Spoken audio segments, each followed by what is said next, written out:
Welcome to the Free Woman Podcast, a space for all women who are ready to break free of the inauthentic life. Remember to like and subscribe for more free woman in your feed. Inhale, exhale. You've arrived. Now let's laugh.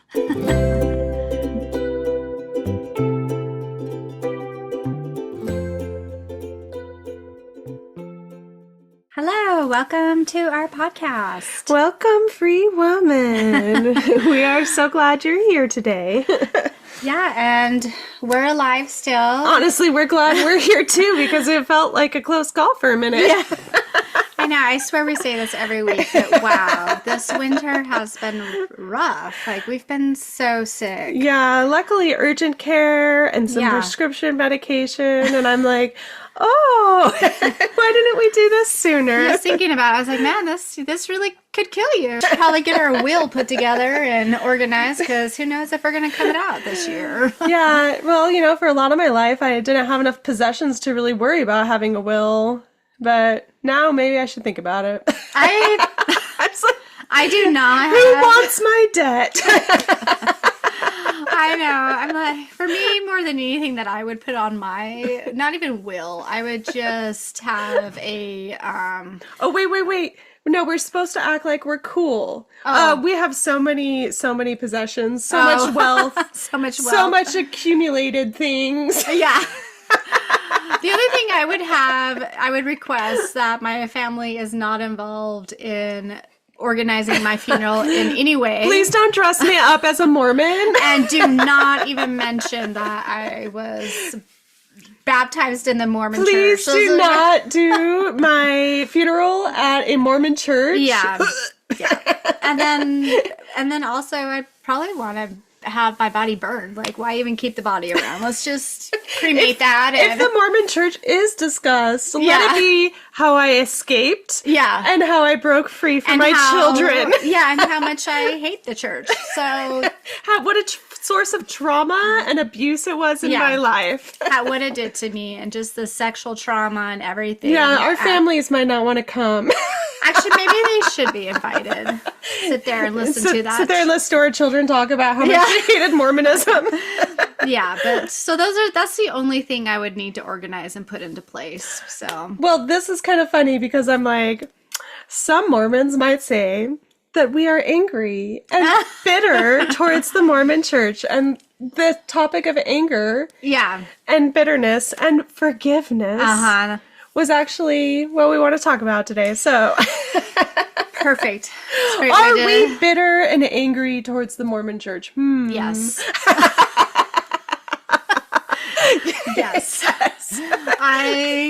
Yes. If I have to say my top anger and bitterness, what it goes towards too is my mother and the Mormon church, because the Mormon church is still hurting so What many are we people. angriest about now? No, but that's the thing. You're not supposed to be angry. Your anger is an evil emotion, and it will consume you and lead you down a path of cruelty and bitterness, and just basically have a horrible life then. Nobody will want to be around you ever again. Well, that's already happening, so just slide right in. yeah, I was gonna say, nobody really wants to be around me right now anyway. Well, I don't think people are avoiding you because, you're just screaming at everyone and throwing things and just complaining all the time. I don't think that's why those people are avoiding you. I think before I'm a very usually optimistic, happy person to be around. I'm pretty kind and like I love life, but I haven't been that person for a little while. I've been pretty flat and calling out abuse. So, do you think forgiveness, if you allowed it into your heart, would make this better? No. Well, what even is forgiveness? I know. That's another thing. I'm like, I don't even know what forgiveness is. To me, it's like telling someone, it's okay. I forgive you for, molesting me as a child. I know you didn't mean to do that. Yeah, it's almost like this putting out there, like, you don't have to feel bad anymore that you did that to me. It's all okay. I forgive you. Yeah, it's kind of like that feeling. And or- how I was taught it growing up, Mormon LDS, is that when you forgive someone, you hand it over to God. And that means that God gets to decide if they go to heaven or hell. And you are now neutral and don't have any emotions regarding that as far as vengeance or consequences. I or... really hate how these, like Mormonism, these radical Christian beliefs, how they say just hand it to God. Because to me, it feels like it's just taking away the responsibility of you doing your inner work or trauma work. And it also kind of forgetting about it. becomes a great opening for abusers to then continue to hurt people. And I've seen it used like so much in Christianity. This idea, if you go to your bishop or priest or whoever and you say this like person did this horrific thing to me, and they tell you to just forgive and release it, meaning you're not going to be speaking out about what happened to you. You're not going to be spreading the word that this person's not safe, because that wouldn't be very charitable, or, that would be anger in your heart if you go around telling everyone that this person is, a molester or an abuser or a rapist. I really hate how they don't give the victim who actually went through some really horrible and horrific things the chance to even feel angry, to feel violated, to feel like not safe. Yeah. And like you to said, feel the full weight of the injustice that was done to them. and then also allowing them to just take however much time they need to process this and like maybe find ways to find what forgiveness even means for them. Yeah, well, and rapists, pedophiles, abusers, con men, they love this. They do. Like your father, he loved living in Mormon country. He did. It's been so interesting doing like my trauma work and doing EMDR sessions with my therapist and going back and looking at things as an adult now and like actually getting to see the way everything ever happened. And as an adult, I'm witnessing these experiences and I'm realizing how much my father loved that he can get away with this kind of abuse here. Like nobody acts like, they try to keep a secret, they try to keep it hidden, and then they put everything on the victims versus like calling out the abusers and making them face the consequences or shunning them from society, basically. They don't do that. If you talk about it, if you call it out, if you say this person is not safe, suddenly you need to forgive. Yeah. Suddenly you're the problem. Have you thought about forgiving your father for, beating you? No, I actually haven't. It never even occurred to me that I should be the one who's making amends. Especially where he never, ever took accountability, never apologized, never for hurting his children. He actually enjoyed it. So it's really hard to forgive someone who acts in those ways, and then if he was still alive, he'd still continue to treat you in those ways. Yeah, and so I guess that's my issue with forgiveness is people say that it's about neutrality. They say that it's about you moving forward, but the way that I've seen it in my culture and society used is actually to shame and silence victims from telling their stories and calling out abuse. Yeah, let's just keep everything hush hush. Let's not make this into a bigger deal. So you have to carry this abuse, this trauma, this shame, this guilt your entire life until you hit your 40s and you stop caring and you're like, I'm gonna start talking about it. Well, the people who are actually going around and doing the smear campaign are the narcissists, are the toxic people, are the ones who maybe should learn to practice a little forgiveness. Where they use it in this destructive way to isolate victims further, and then victims who are taking the high road end up completely alone and feeling like they are the problem. And you are left with this like internal belief that you are the problem, and then like depression sits in, anxiety, Because low self-worth. not only did all this abuse happen to you, now the entire world is pointing the finger at you and telling you you need to move forward and stop being so Yeah, usually bitter. So bitter. I mean, look at victims who have gone through something horrific and they never speak about it. Usually their life ends up falling apart, or in my case, it's starting very They just young. move from one abuser Yeah. to another, from one person who's taking advantage of them, sucking them dry, Yeah. to another, constantly believing that they deserve it, that they need to prove their worth, Yes. that they are the bad guy. Exactly. You can't just ignore the anger. You can't just like let the anger go and give it. Giving it to God is just another word for repressing emotion. Yeah, I'm like, it's still there. It's still like, whoop, down there. And you know the way that we become bitter and stuck is by repressing emotion. Yeah. By just being like, it's okay, I don't need to worry about this. And that's just dissociating It is. Creating and repressing. Yeah, and then creating another reality, another fantasy, It's like so you can get through day-to-day life, or if you're just with another unhealthy person. Exactly. And you have to like get through it. You just create this fantasy or this story in your This head. fairy tale that God's going to take care of it, or it'll all be resolved in heaven, Yeah. or in the second coming, everything will be taken care of.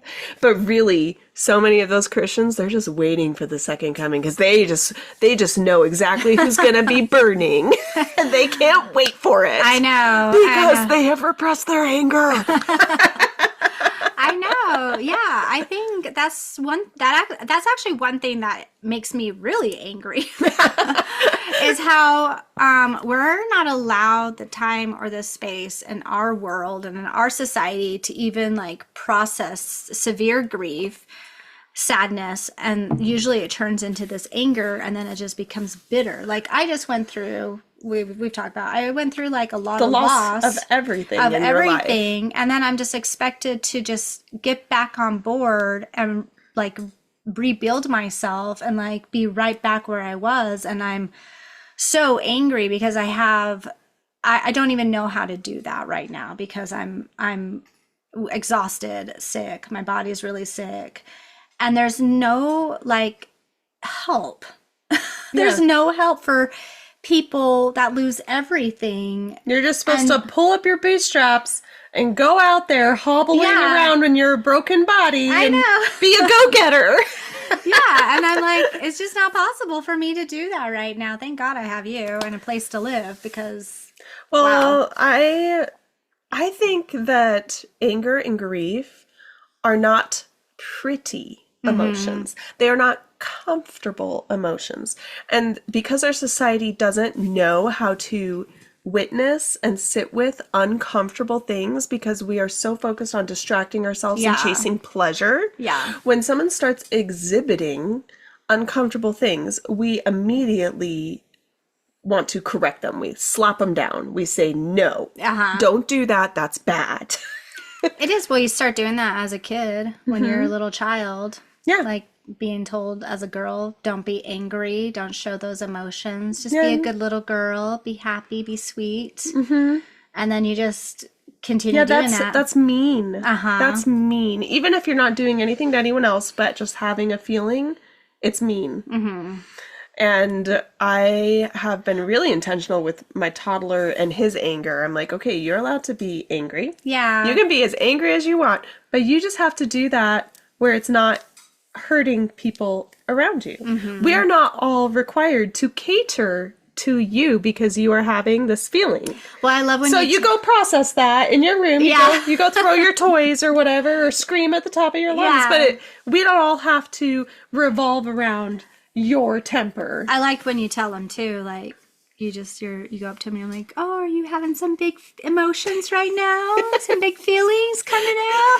And he's just like making that face that toddlers make when they're like just so full of rage and they could just light the world on fire. Oh, they can. And they do. Because it's a normal part of the spectrum of human emotions. Yeah. And if it's normal, if we've evolved to have this emotion, there's a reason for it. Yeah.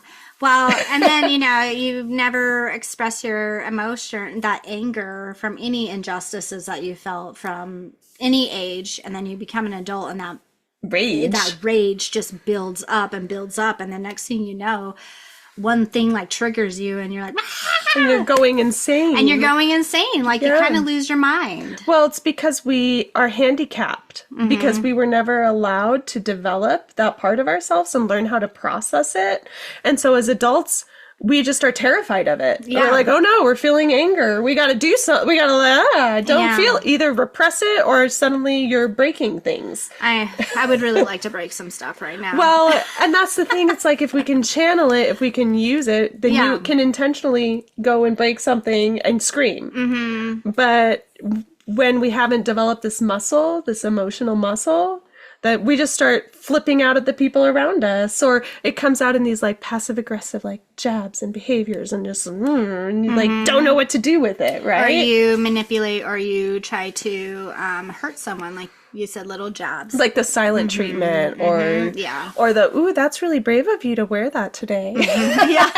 All of these ways that we just jab and try to belittle a person. And then you just see the person gets this rush. Or, we've all been there. You get this rush of pleasure because you just like took it out on someone. Yeah. Now you feel a little better. Like, oh my God, I feel good now. And then after a while, you're like, maybe I shouldn't have done that. That was kind of mean. Yeah. And then, when a big injustice happens, and we see this on social media right now because there are a lot of big injustices happening in our world, the rage is just like overwhelming and people don't know exactly how to channel it or what to do with themselves. And we're just like all spinning. Yeah. Right? Or exploding at each other and being like, this is your fault. Yeah. Because you voted for this or you voted for that. Pointing the finger. Yeah. You deserve, I hope you, horrific things happen to you. Yeah. So that's what happens when you suppress anger and rage. And it eventually just comes out and then we're hurting each other. We have to find ways to channel it or we will hurt the people that we love. Yeah. And we will hurt people that aren't deserving of it. And we'll become someone that we are ashamed of. So it's funny because people are like, oh, don't feel anger because you'll be this. But the reason that we're this is because we're not feeling our anger. Yeah. Well, and I was just thinking how you were saying that how we need to like feel the anger, feel the things. Because I just saw something earlier and I was talking about what forgiveness is. And forgiveness is actually being able to let go of those like angry emotions, like actually not carrying all those suppressed emotions. So that way you can like maybe move on with your life. So, but I feel like letting go is actually a form of processing emotions. Yeah. Because otherwise, this is where I get upset. When people talk about forgiveness and letting go of the anger, what they 90% of the time are actually talking about is repressing it. Yeah. Yes. Repressing it, not transmuting it, not feeling it, not sitting with it, not digesting it. They just want you to hand it over to God. Okay. Or hand it over to the fairy tale, right? I love that you're saying that because that's exactly what it is. It's like you actually have to feel that anger. You have to, like you said. It's so fucking uncomfortable. It is. Yeah. You have to sit with it. You have to feel it. And you have to like actually let all that anger come out. The anger that you have suppressed for years and years, for whatever pains you've like felt, whatever things that have felt unjust to you. Yeah, Psychology Today, I really liked this line that they had in this article. When we engage in suppression of anger, we also take flight from the emotional pain that fuels it. Mm-hmm. As such, suppression is just one form of emotional avoidance.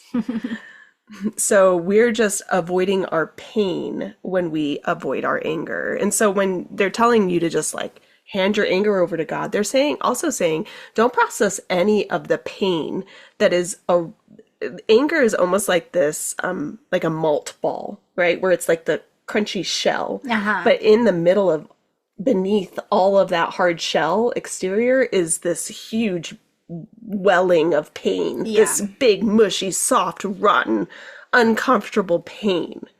And so what we're really doing is we're avoiding our pain. I was just thinking about that as you were talking about it. I was like, why is it hard for me to feel my pain and my anger? Like, why am I so afraid of it? And I think some of it has to do with my childhood because my father was such an angry person and it terrified me. And even when I'm around somebody who starts to feel like they're getting angry, like their voice is starting to get louder, like I'm already starting to feel nervous. I'm already like starting to put my hands up energetically. I'm afraid I'm going to get hit. Yeah, you kind of like go like this. Yeah. Like almost waiting for the blow to land. Yeah. And I also think growing up Christian, being raised Christian, I feel like anger is like a devil. It's energy. demonized. Yeah, it's demonized. Well, there's a literal, in Mormonism, there's a scripture. It says that anger is of the devil. Yeah. And so and I remember having this mental illness when I was Mormon. Every time I felt anger, that's the devil. Yes. He's coming in and he's trying to influence me. Mm-hmm. So, of course, you would repress. Yeah. And by repress, hand it over to God or hand it over here into this other, quote, box or fantasy. I remember being told that and hearing that, and I'm like, I don't really understand that either. But, nobody was ever able to explain it to me. You just weren't capable of becoming mentally ill in the right way because of your dyslexia. Yeah, everything. You're like, huh? Everything I was taught as a Mormon child, I was like, I just don't get it. I'm like, it doesn't make sense to me. Well, I can tell you that the Mormonism black and white thinking really works for autistic people, and we really like it. Because we have rules and we have structure and we have categories of good and bad, and it's very comforting. Oh, really? See, I'm the opposite. I hate the rules. I hate being told what I'm supposed to do and believe and think. And I'm okay with rules as long as they make sense. Oh, well, as long as they are logical I understand them. Yeah, they were not logical to me at all. Like, I just still remember as a kid being like, I don't know, that doesn't make sense to me. But anyways, back to the. But it's all you can see why getting people to repress their anger and pain would be desired by abusive institutions and abusive societies. You're never going to call them out. You're never going to attack them. And you're never going to become empowered because you're not going to work through your grief. Yeah. You're not going to sit and digest and be like, wow, what happened to me was wrong. And now I understand why it happened. And now I understand how to move forward. No, they don't want you to do that because then they're going to lose control over you. Yeah, and control is obviously power and the manipulation. Yeah, because even if I'm not seeking vengeance, I'm going to step out of this pattern now because it hurts me. Yeah, that was actually very similar to how my dad raised us and treated us, is like making sure he took like our power from us. And we were afraid of him. And we did feel inferior to him. Like we felt stupid because he worked on that from infancy. Yeah. And it's taken me almost my whole life.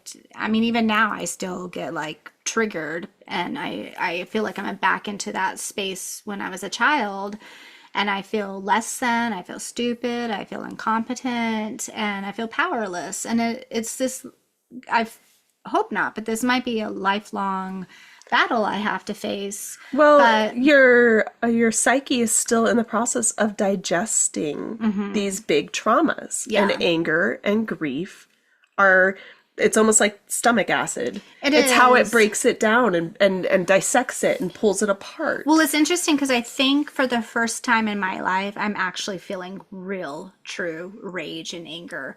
Like my ex cheated on me. He lied to me about going to strip clubs, and he betrayed me. Well, he also abused you emotionally and psychologically. But I've like sat with it, and I've sat with it with a therapist. And at the time I was hurt and I cried, but then I just quickly forgave him because the voice in my head was like, don't leave me, I need you. Yeah.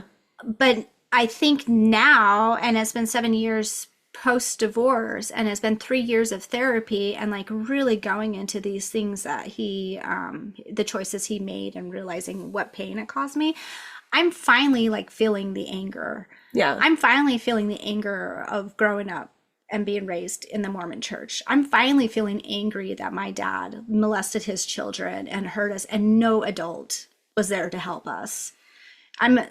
very angry at my mother. That one I've been feeling okay. That one comes up pretty easily, but it's like, okay. And then, so I'm feeling all these things.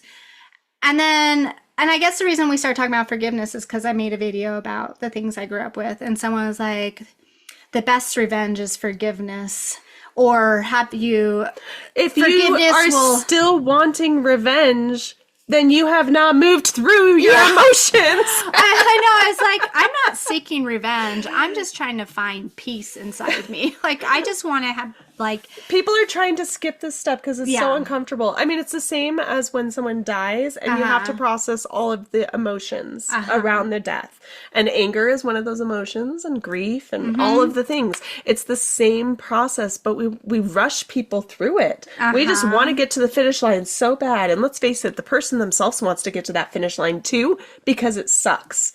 And so not only are they feeling impatient with their process, other people are pressuring them too. We're in such a hurry, like you said, to get to the finish line or to the top of the mountain. To get to the happily ever after, the pleasure. But what about, this is living. Feeling these emotions today is a part of living. Well, it's like you said, you don't know. This could be your entire life. And in various ways it is, because we go through different phases. And there's always going to be loss and grief and injustice. It's just part of life. It is. And if we disassociate and just live in this fantasy land, how are we ever going to create a world that we actually want to live in? I don't think we're going to be able to. Maybe it just has to get bad enough that we can't repress anymore. I'm like, have you seen the world? A bomb just has to land next to your house, and then maybe people will be like, oh. Then maybe people start waking up. Maybe this is bad. You know, honestly, for me, it was losing everything. It was losing everything and having to face it. I really had to grow up. And what I mean by grow up is like not disassociate and not fantasize and not expect someone to rescue me. Like, you know, the fairy tale. I had to wake up, I had to grow up, and I had to face what was really happening. So my kids and I could have a hopefully somewhere to live. And thank God, I always say for you and your husband, like for taking us in. But that was the hardest and scariest thing I've ever been through. And, okay, I lost my train of thought. It's a lot to digest, and you can understand why people do end up bitter, and why it almost is too much to swallow. But right, going through the really hard stuff and actually waking up and choosing to mature instead of being in the fantasy is what has brought me to this place of like, well, maybe I can actually feel the anger, because I should be angry.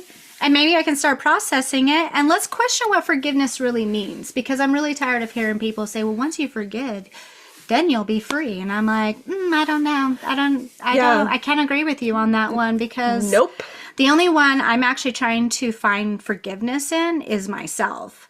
Because I let these things happen. Okay, maybe not let, but these things happen to me because of all of the abuse and trauma I experienced in my life. I have just been trying to make the right choices, but I've been naive and blind and asleep to all of the horrible, toxic people out there that try to take advantage of you. Yeah. And it has left me here.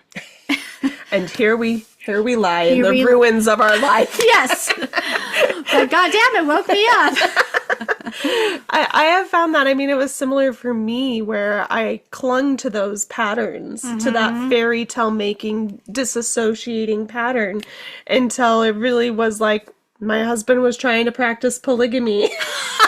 Yeah. Which is a whole other podcast that we will do. We should do that one. That would be great to talk about. But it's really interesting watching my journey with anger, and I can pretty distinctly remember when I woke up to it. And it was towards the end of my marriage when he was practicing polygamy and wanting to do all of these super awful things. But I was just sitting one day and I realized I did not have to forgive this. And it was suddenly this feeling of liberation and freedom, that this was not my job to make pretty. This was not my job to smooth over, to make amends, to somehow fix. Well, yeah, This was just wrong. Yeah. And I could just say it was wrong, and I could disconnect myself from having any responsibility and let it go. Mm-hmm. And I realized that I had been in this pattern my whole life, and it's a cage. It is a cage of our own making that we imprison ourselves in. Yeah, your mind is a cage. And if you're brought up with certain ways to handle situations, I was taking upon myself things that weren't mine to carry. Yeah. And it's been interesting from this moment I had this realization. It would be like 9 years ago now. 2016, 2017. Wow, God, I can't believe it's almost a to decade. now, how it's been layers and layers of it, how I'm discovering this pattern of taking other people's wrongs upon myself, making it my responsibility to smooth this over, to make nice, to make pretty, to not hold any kind of anger. Or messy emotion. As I start to send that back to people and release myself from it, I am feeling so liberated and so free. And it's like I'm finally allowed to just exist. Yeah, and that's like the point. Unapologetically exist as me. And not carry There is not stuff. something inherently wrong with me all the time that I need to apologize for and make nice. Yeah, no, there is not. There is not. I actually was just thinking. So that's what the forgiveness. Yeah, the forgiveness. Brainwashing did to me. Well, I was just thinking too, as you were talking about that. I'm like, man, I feel like forgiveness when I was younger, maybe even 3 years ago. If I didn't forgive, I felt like I was a really bad person. Yep, same. Like really And that's why I did it with my husband, even when he's practicing polygamy. Maybe I should just find forgiveness. This is clearly what he needs, and I'm going to love him through it. Well, that's why I was with my ex for so long, and he just kept betraying me, cheating on me, lying to me, because I just would forgive him, because I thought that's what you're supposed to do. That's what you do when you love someone, right? And actually what it ended up happening, it was just years of abuse. And you almost make up like stories in your head, excuses for them on their behalf, because they never apologize. No, they don't. And then I did a really good job at creating this world for us. Nobody ever knew. Ever. Oh, I know. People were like, how can I have a marriage like yours? Yeah. You're so lucky. And I'm just like, whoa, I really fooled them. I know. I was really good at acting. Well, I mean, I guess it is acting, but I was really good at just being this other version of me that was always happy it's just and positive. repressing and disassociating it so you fully embody the lie. Yes. That's a great way of putting it. I was so good at embodying the lie. And I wanted to believe this lie so bad that I was even lying to myself. And, we lie so much that it becomes true. Yeah, and then just one day I like woke up and I went into this massive like self-identity disassociated depression, and I couldn't even eat food, I couldn't even listen to music, I couldn't laugh anymore. I was like I was dead inside. I was like, whoa, what happened to me? The lies catch up to you. They caught up, and then I decided in a moment that I was like, well, I don't want to be this person. I don't want to be this dead person inside. So I was like trying to find ways to reclaim my light or find myself, like, and I was just trying to work on myself. Yeah. And as I was doing that, I was starting to I could not stand my ex. I was Mr. Rooster. We got to remember our Rooster. Mr. Rooster. I could not. And I was like, as I was reclaiming myself and like bringing myself back to life, I was like, don't fucking touch me. I was getting so sick of him, but I didn't really know. It's because what was truth was starting to come in. Truth was the only way to get out of the depression. Yeah, it was. And I didn't really understand what happened it took me quite a few years even after that. I took therapy, and now I can see it. I'm like, oh my God, we were reclaiming our truth, and you can't be in a lying relationship. You can't live that way when you are activating this like true self, when you are coming who you really are inside. Yeah. And you know, that wasn't easy. That was like really difficult to go through that. That was probably at the time the hardest thing I've ever been through. But because I'm a person that wants to continuously grow inside, I've had to go through even more challenging and difficult things to wake up. And now I'm to the point where I'm like, what level of truth do you want to go to? Because it's an endless rabbit hole. Now I'm just like, well, I'm done. Alice in Wonderland style. It is. I'm like, I'm done, guys. I don't need to know anymore. I don't need any more truth. Now I'm just bitter and angry. And trying to understand forgiveness. So that's the other side is we all know people, you know, we have boomer parents who are stuck in their bitterness, who are stuck in their anger, who are resentful, who feel like life has done them wrong. A lot of times when you see unprocessed grief, unprocessed trauma, you see someone stuck in victim mode. Oh, my mom is your mom. My mom. Guys, if you want...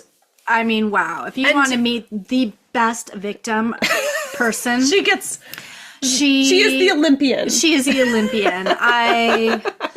If you ever want to be educated, I will break my no contact with my mother. If you think you know a victim, well, we know. We will introduce you to my mother. She is... God bless her.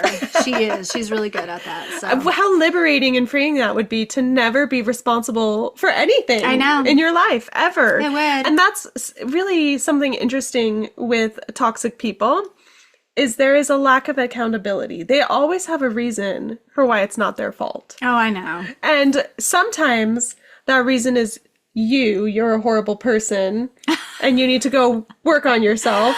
But sometimes it's also childhood trauma. Mm-hmm. Sometimes it's that life just did them wrong. Sometimes it's a mental illness and they use their mental illness as an excuse to not take accountability. Oh, yeah. Oh, yeah. There's a lot of... That's kind of trending right now. That's a good one because people are getting lots of empathy. Well, I can. Don't you know I have PTSD? Well, I do too, and I still have to fucking do it.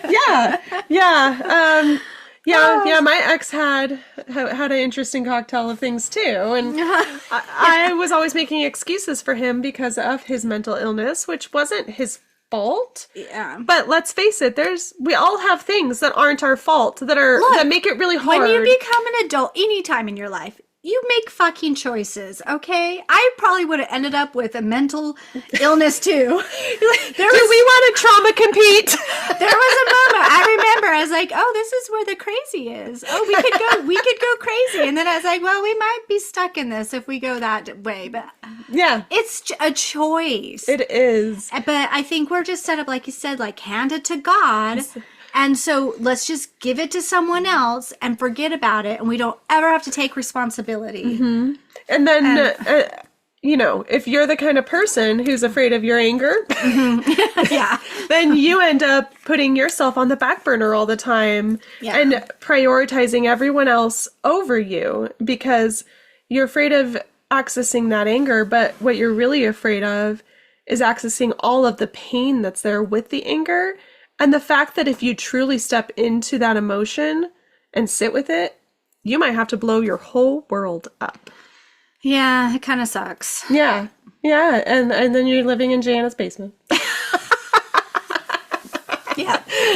Yeah, it's freaking terrifying. And that's why most of us don't get there until our world is falling apart anyway, because a bomb just landed on our lives. Then you just don't have a choice. You have to face reality, or you don't. And then you go cuckoo. You go cuckoo. Yeah. And we've seen that too. Cuckoo is, I understand. I could see why someone would want to do that. Well, it's an escape. That's what I mean. I'm like, this really sucks. It really sucks being in reality this much. It is. It's like, like you have no barrier anymore to just the atrocities of life Yeah, and the injustices and you're of just life. sitting in it, angry and bitter. Well, that's why we sit in it, so that hopefully a few years from now, our face hasn't turned into Gollum. I know. Well, we're working on that. But you know what? It's also okay to be angry and bitter. You know what? I think I'm really happy that I'm finally in the place where I'm like recognizing it. I'm like, okay, there's something wrong in here. Not wrong. There's just something very big happening inside, and I don't know what to do with this. It makes me think of Moana and how Yeah. what's the goddess's name? Volcano. The volcano, and how she's island. yeah, and she is just creating all this chaos, and it's very dangerous to be around. Yeah. But how Moana has to go into it. She has to face it in order to return the heart. Yeah, and she gives her heart, and then all of a sudden she's just like, And we are just like that. We are Moana, Yeah. and we have an angry goddess inside of us, and we have to sit with her. We have to see her. We have to witness her. And then we have to give her her heart. yeah, I actually have thought about that reference quite a few times. I'm like, that's what it really feels like. I feel just so outraged, like that volcano island Well, goddess. and even Moana was hoping for a hero, right? Yeah. She was hoping the god But the god doesn't would even help her. Yeah, and That he would be the solution. But at the end of the day, it was just her. But you know what? I just loved what you said. It was like that someone needs to just sit and witness it. I think that's what it is. It's like you just have to sit with yourself and actually witness your pain. You have to sit and witness your anger and be like, I am so sorry this happened to you. It's like the person I am now can go in and hold those different parts of me and be like, I am so sorry that I didn't know and that this happened to you. I'm so sorry a parent wasn't there to protect you. That was not okay. I'm going to protect you now. Okay, I'm having an epiphany. And it's going to make me cry because it's like, it's just so horrible that these things happen. And our world is just too busy and too distracted to care about individuals who are being hurt. And then we're being told we shouldn't be angry. Yeah. We shouldn't be mad. That we shouldn't have pain. And we should just keep working. We're told that we should actually feel bad for our abusers. Well, have you thought about them and what they're feeling and why they acted that way? I'm like, oh, look, I have thought. I have thought. Trust me. Trauma brain. Yeah. We think too much about We them. really have analyzed that. Well, you know what I From really... every angle, from every side, from every possible. I actually remember the moment when I had my children and they were toddlers, and I remember the moment that I witnessed my father's anger in me. And it was because I just was feeling so overwhelmed and impatient, and I knew at that moment, I'm like, I can either blow up or I can just take a few breaths and wait and then go talk to my kids gently. And I was like, this is where my father's anger comes from. This is like in me. And, you know, obviously I wish he would have chose differently, but he didn't. He chose to be explosive and scary and abusive. And I have chose not to do that. I have chose to pause and stop and make my voice very soft with my children. I think that's where a lot of my rage has actually come from, is realizing that it was a choice. Yeah. Because because of my trauma, felt similar things where I've been tempted to slip into victimhood, or I've been tempted to kind of create those excuses of, well, I can't help myself because it's my trauma, or to self-sabotage or to ruin relationships. Yeah. But I have chosen not to do that. Instead, I've chosen to carry the burden of this pain and this rage and sit with it all. And I just feel so much anger that other people are being given this free pass Yeah. to just take their trauma out on other people, on children, on loved ones, and that we all just coddle it. Because I'm like, no, it really is a choice because I felt it in me too. Yeah. And I had to make a choice. Yeah.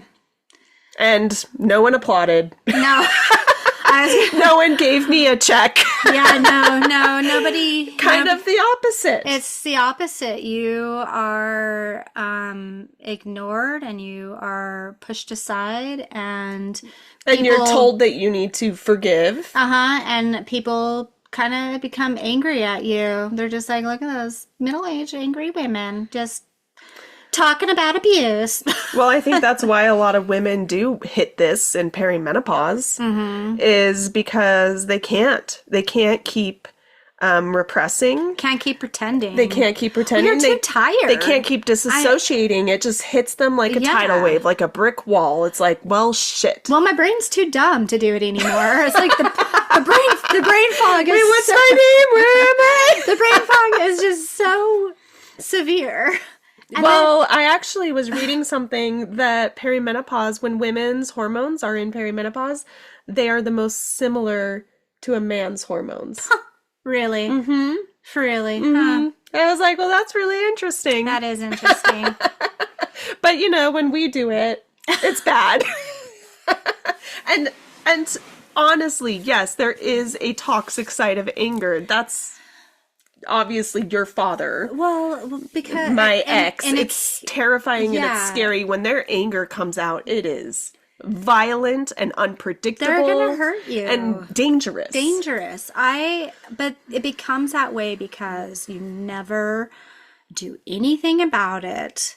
You never sat with it. And then you take it out on the people you care about the most. I'm also thinking about, like, in the past, how indigenous cultures used to process, like, all their feelings. Yeah, well, it was seen as sacred. They had ceremonies for it. They had rituals for it. Yeah. Yep. I wish we had. And there's a reason that when the colonizers came in, they always took the tribe's medicine from them. They went after the shaman, they went after the chief, they went after the medicine man or woman.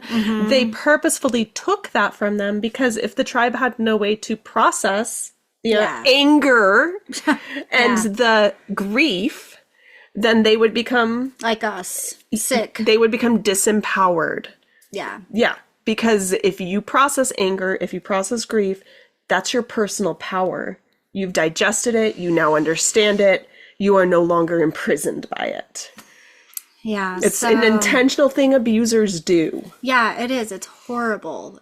And then the people around, because I was just thinking as you were saying that, because of my father, the ones around him, like his family members, like still enable it. They still make the person that's being abused feel like they're overreacting. And so you're still like trying to get your power back, but all these people around you who are enabling the abusers are not allowing you to it's just so hard to try to get your power back. They all pile on you. Yeah. It's like a football pile up where they tackle you and then everyone goes on top. And you're just like, I don't know how to get out of this. I guess I'm just the bad guy. I'm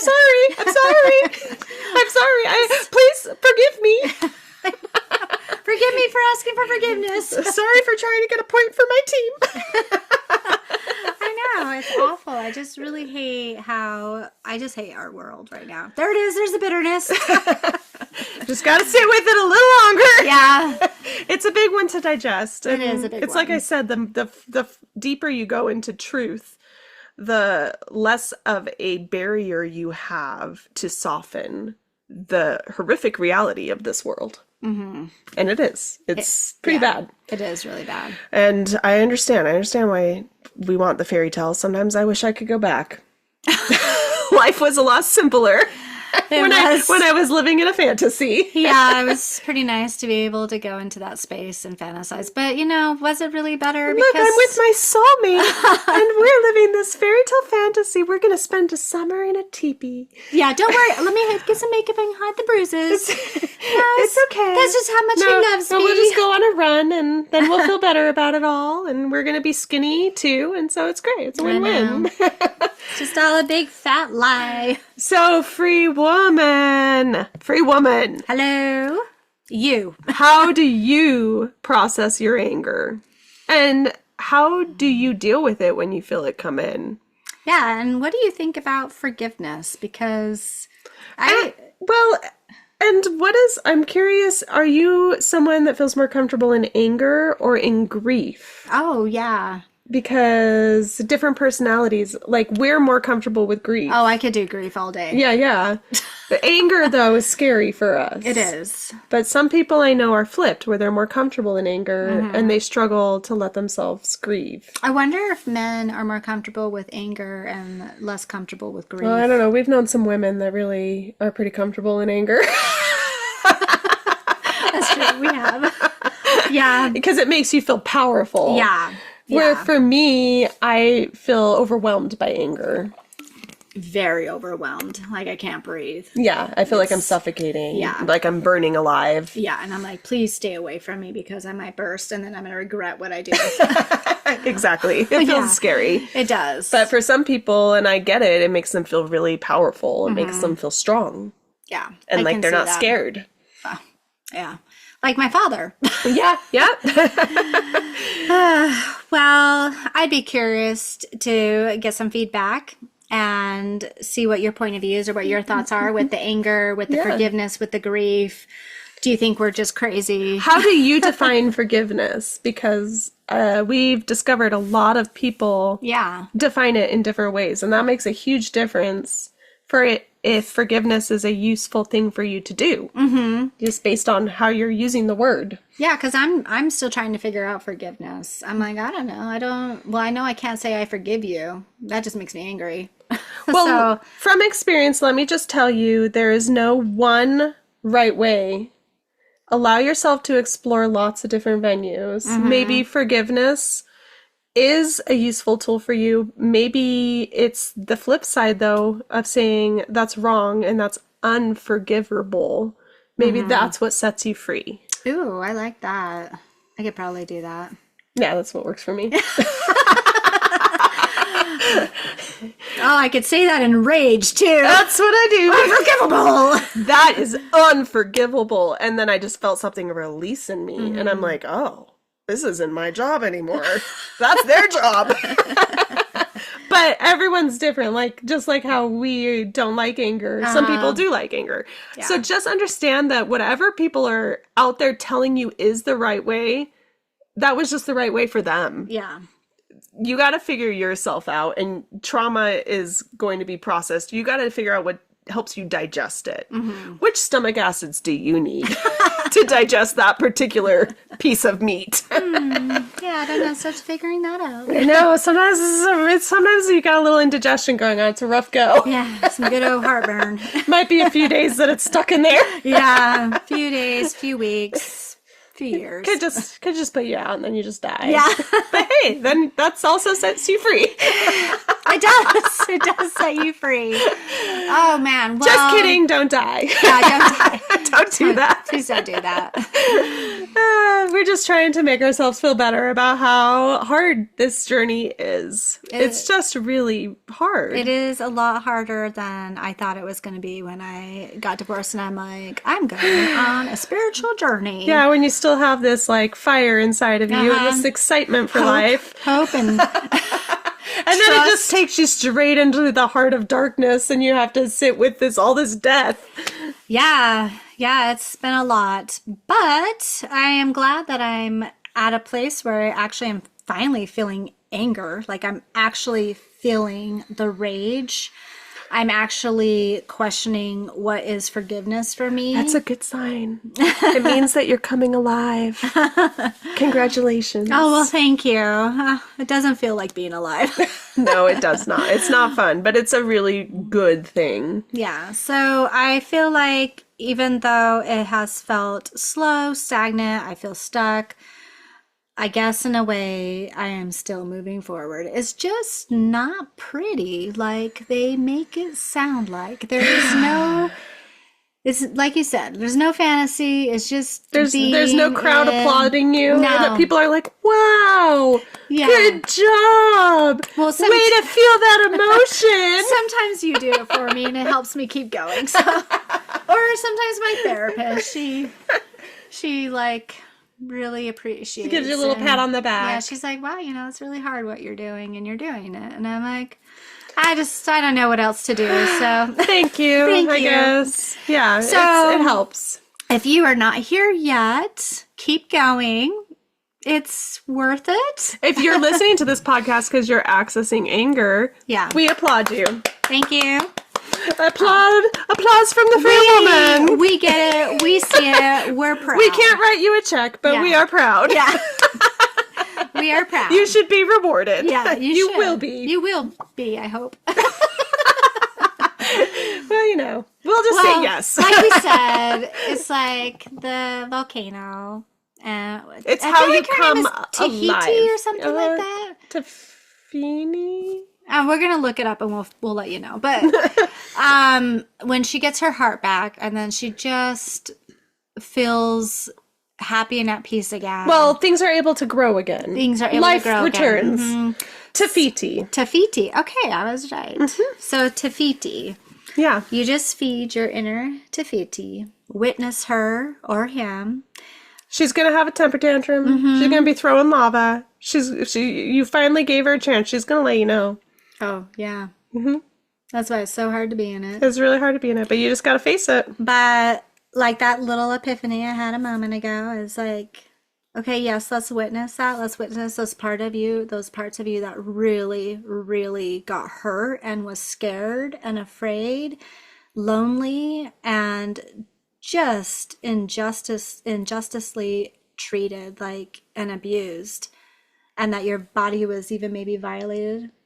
Like, if I can witness that and pour love into that part of myself, then you can set yourself free. I can set myself free. And you can too. Thank you for joining us. Thank you. Remember to like and subscribe.